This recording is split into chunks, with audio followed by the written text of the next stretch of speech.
Ladies and gentlemen, welcome to The Headline. That is the news podcast where we talk about different topics that are making headlines in the mainstream media as well as the social media streets. And 2026, since the beginning of this year, we've seen several things, or we have a lot to talk about. We have a lot to dissect about.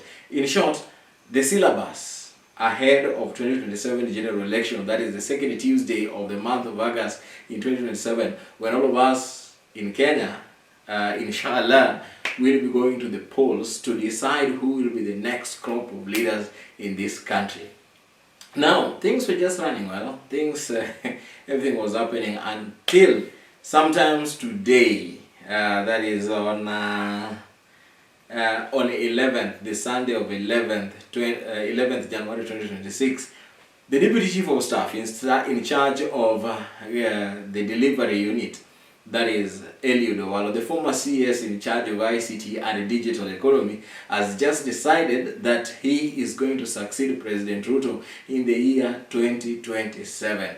Now, his announcement has come as a shocker to some people, to some of us who had seen him hinting at a possibility of getting into active politics. Remember, Eliud Owalo was once a candidate in Kibera where he lost to, that gentleman must be Imran Okoth, after the death of Ken Okoth in Kibera. That was some years back.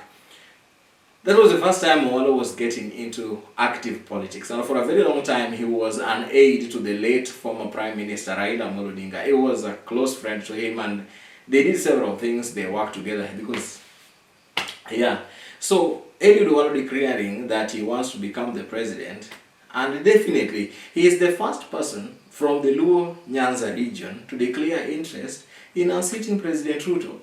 Other leaders have been, it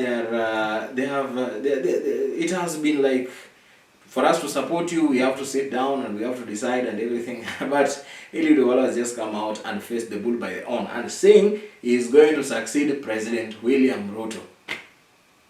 Is this just...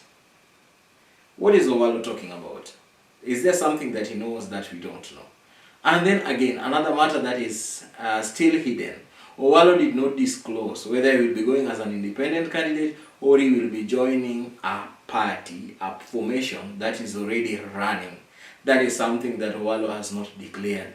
But his declaration of becoming the next president of this country has elicited many reactions. I remember Eliud Owalo, the member of parliament for Suba North, as well as the minority whip in the National Assembly, has said that Owalo's declaration of becoming the next president is a wild goose chase that is not tenable.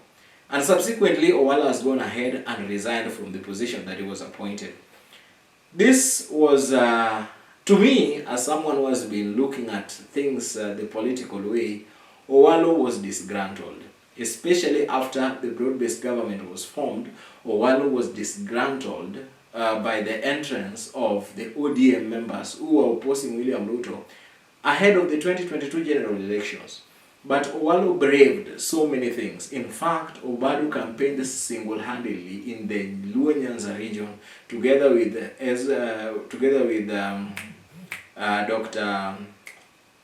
Dr. Raymond Omolo, who is the PS in charge of Interior.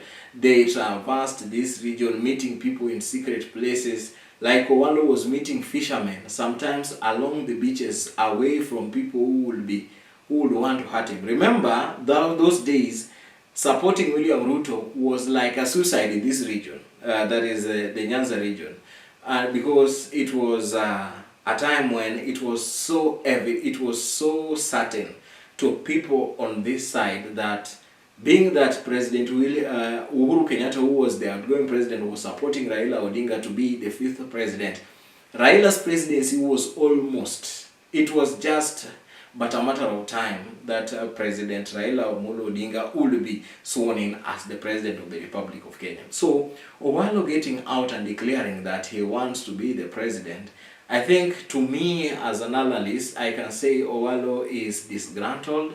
He wants out of the UDA, or is targeting the disunity that is right now trying to crop into the Nyanza region. So Owalo's presidential declaration, I think it is not something omnibus that we should just take on the face of value. Owalo is seeing something that we may not be seeing. He may be tactical. He is someone who has been with the people on the ground. He is someone who has the people. He is, from the time he was appointed the CS, he was bringing food, coming to the Harambes, bringing the sponsors like the Safaricom and others, refurbishing schools, donating things. And remember, Owalo is also the deputy patron of Gor Mahia. So Owalo may be figuring something ahead, not 2027. 2027, he may be just be testing the waters, but he knows what he's figuring. Now that everyone is struggling to be the next Luo kingpin, Owalo might be seeing something that we may not know. So, all the best, Bwana CS, the son to Nabii Owalo, the founder of Roho Nomia Church. Yes, all that you can say.